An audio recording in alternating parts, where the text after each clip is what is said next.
Welcome back to another episode of Fantasy Football RPG. If you are wondering what happened to my nose, I got in a fight with a 9-month-old and she kicked my ass. But today we're going to talk about Mason Taylor, the tight end out of LSU. Fun fact, I'm sure no one's brought this up. The son of Jason Taylor, maybe you've heard of him. They've been really quiet about that during the draft process.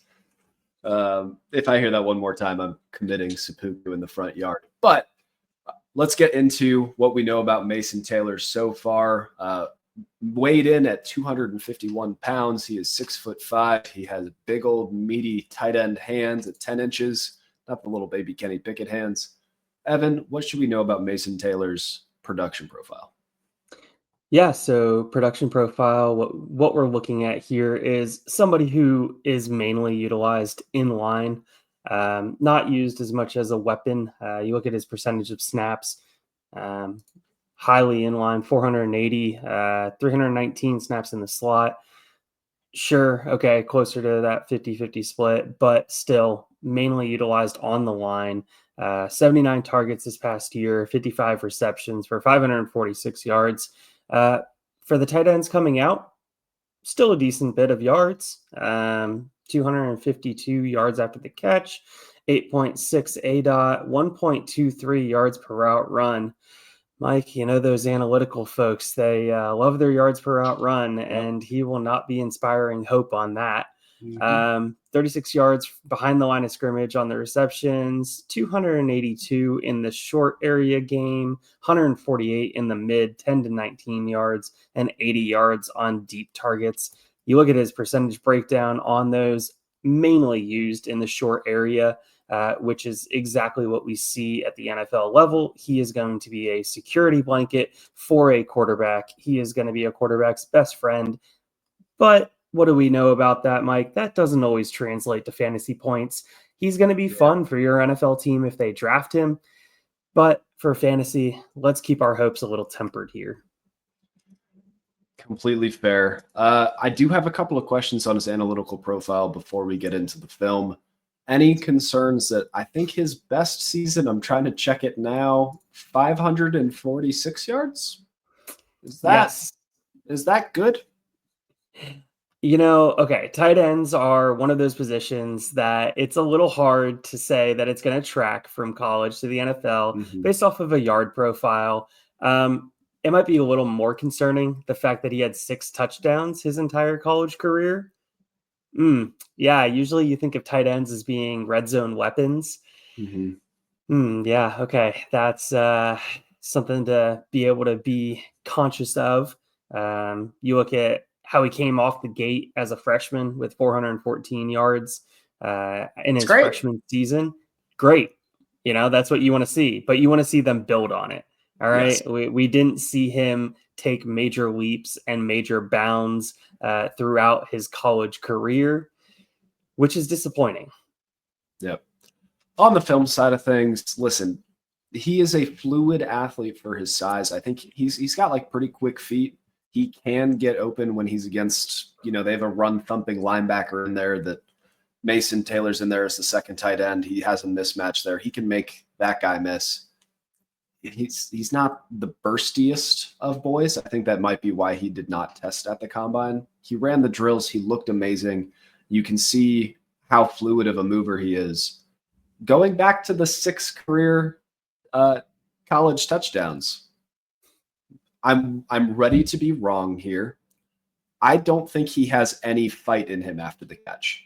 He will take it if it's there. He knows how to turn up the field and get to where he needs to go.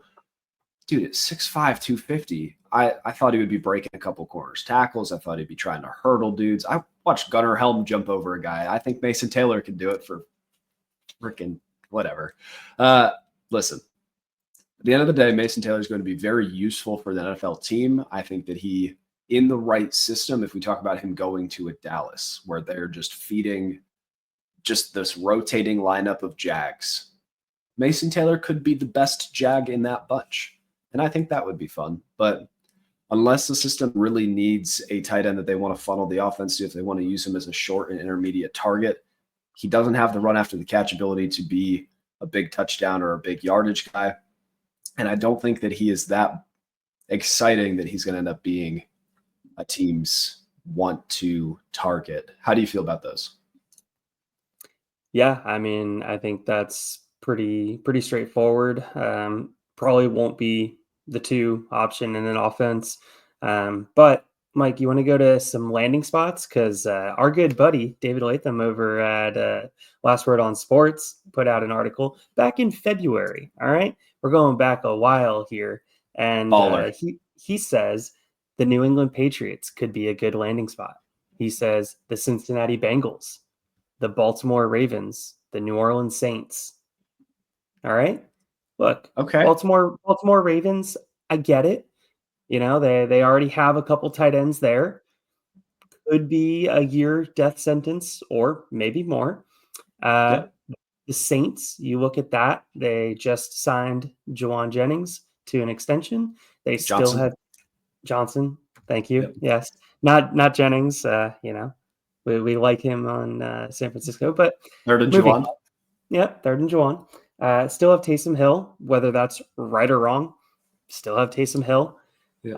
Go to the Bengals. Man, they just shelled out a bunch of money for some star wide receivers.